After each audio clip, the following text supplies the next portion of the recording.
Welcome to the Shreveport Connection with Tommy, and this report is going to be on your SmackDown NXT superstars and brief WWE news and some what happened after Raw went off the air last night, and your two dark matches, which was briefly a one cut down to one match, combined almost into two as I go into the details.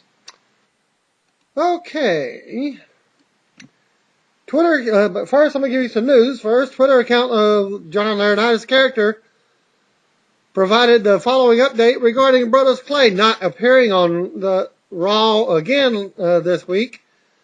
And to those wondering why Brodus didn't debut again last night, I have my reasons, he said on his page.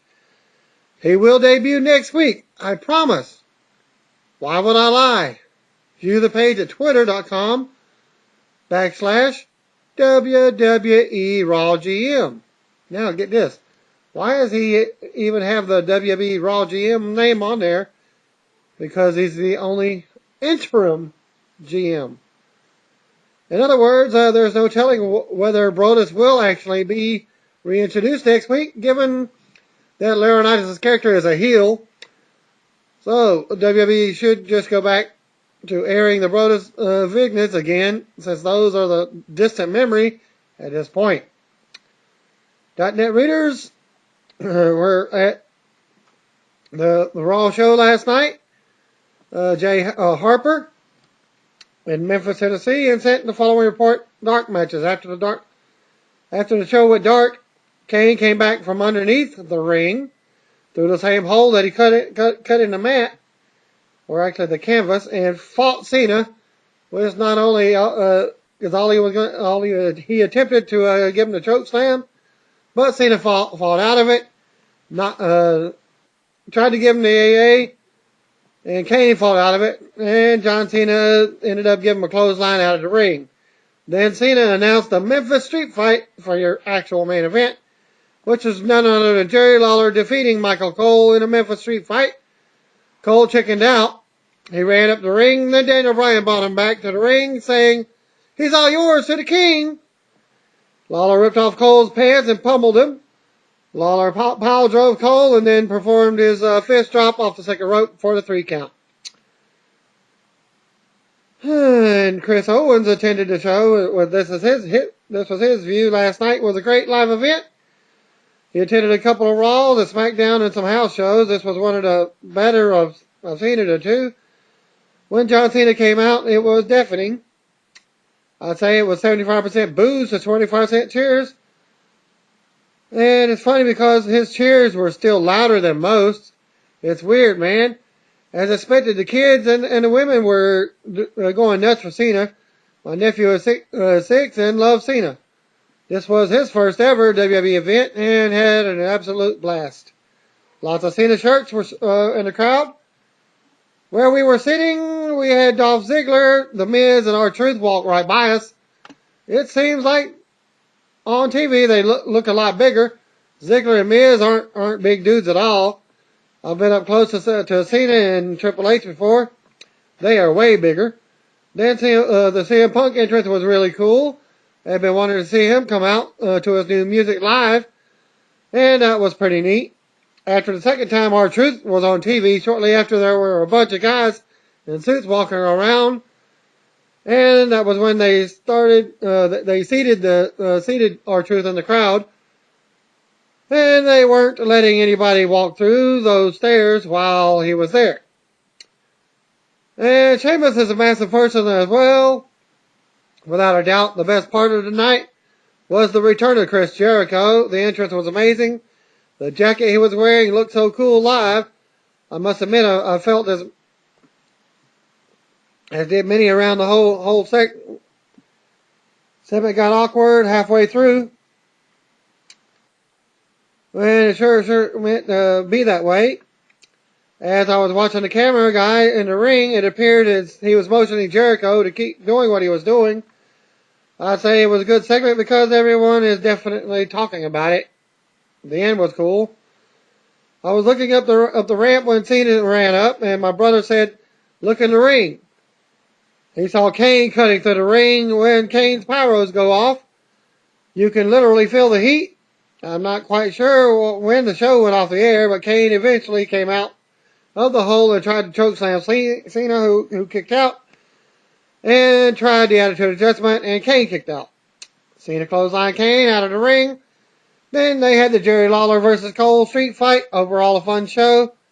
Biggest pops, Jericho, Punk, and Cena. Biggest heat, Miz, Laurinaitis, and Ziggler.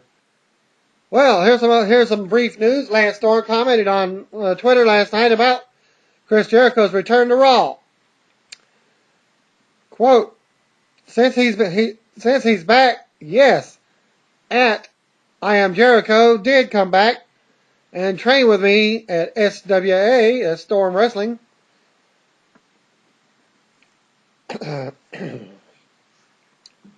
We spent a couple of days in the ring, including a 17-minute match. Pound, no rust. That means no ring rust. WWE Hall of Famer JR turned 60 years old today. He was born January 3rd, 1952. And Randy Orton addressed his back injury in a Twitter post. Quote, I'm getting a lot of questions about my back, unquote, Orton wrote. And requoted, what happened is I herniated a disc, leaked disc fluid between the L4 and L5 in my lower back. Had some strength loss in my left lower leg. Time off is to let the inflammation go down and try to strengthen the muscles in the lower back. Unquote. Follow Orton on Twitter at twitter.com/Randy Orton. Orton also wrote that Wade Barrett, quote, should have picked a steeper flight of stairs, unquote. While playing into the injury angle, the rest of the update coincides with WWE reported on their official website. Orton did not list a potential timeline for his return.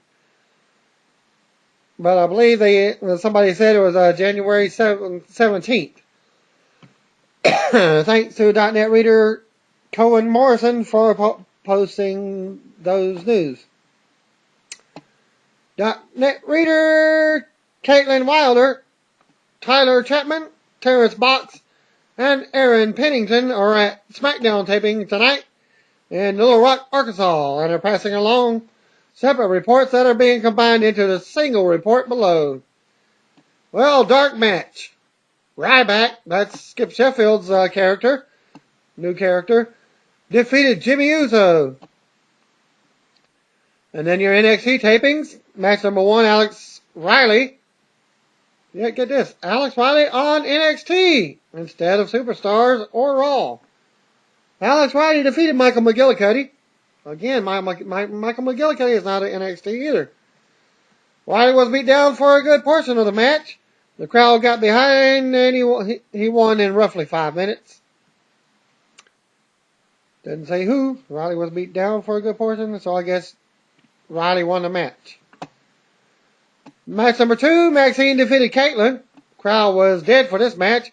Maxine won by a submission, and it's described as Caitlin was using power moves, but then went into Oklahoma Slam. Well, Maxine slipped out of the slam into a dragon sleeper body scissors move that looked sweet. Match number 3, Trent Beretta with Yoshi defeated Kurt Hawkins with Tyler Rex. Good action, crowd not really into it from the start, but the match lasted 3 minutes, got the crowd going. Barrett won with a whisper in the wind, DDT. Whisper in the wind. Okay. Match number 4 in your main event. The Darren Young defeated Derek Bateman. Young won when Maxine and Johnny Curtis got distracted Bateman.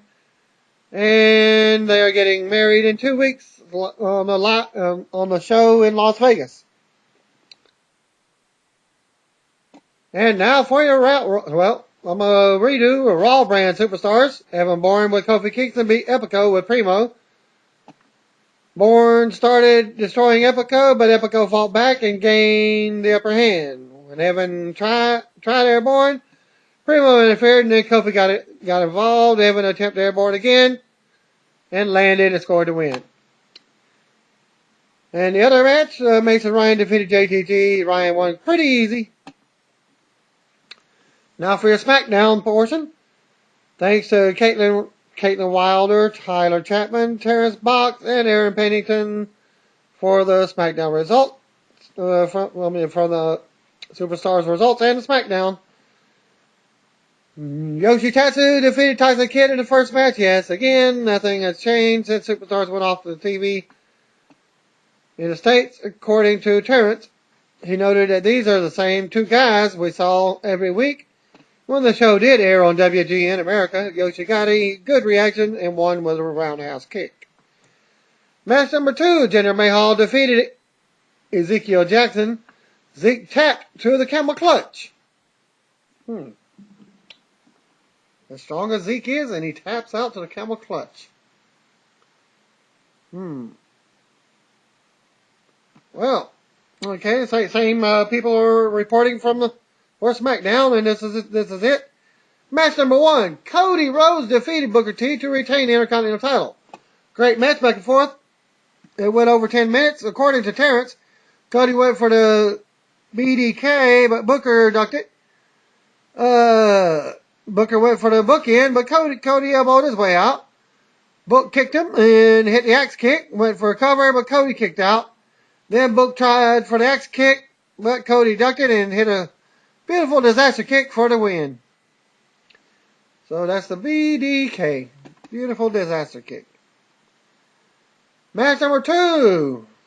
Hornswoggle defeated Heath Slater in an over-the-top rope challenge. Heath beat on him and then sat on the top rope. Horny slapped him. Heath was about to slam Horny over the top, but Horny grabbed his hair for the win. After the match, Heath beat down Hornswoggle until Justin Gabriel made the save. Match number 3, Hunico with Camacho defeated Ted DiBiase in an okay match. According to Terrence, the crowd was not into it until Hunico went for the flying head scissors and Ted hit the reverse face plant.